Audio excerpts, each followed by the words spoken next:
Hi friends, welcome back to my channel. In today's video, I'm going to show you how to uninstall apps on Samsung Galaxy M04. If you're new here, don't forget to subscribe and give this video a thumbs up.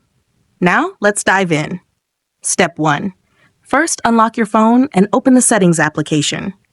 This is where you can find various customization options for your device, including display settings, security settings, and accessibility features. Step 2. Now, locate the search icon in the top right corner and tap on it. The search feature makes it much easier to find specific options without having to scroll through multiple menus manually. Step 3. In the search bar, type Apps and wait for the results to appear. This will display the relevant options for adjusting your default app settings. Step 4. After performing the search, find Apps and tap on it. Once inside, tap on it again to open the full list of installed applications. Step 5. For the last and most important step, choose any app you would like to uninstall, then tap Uninstall. And lastly, tap OK.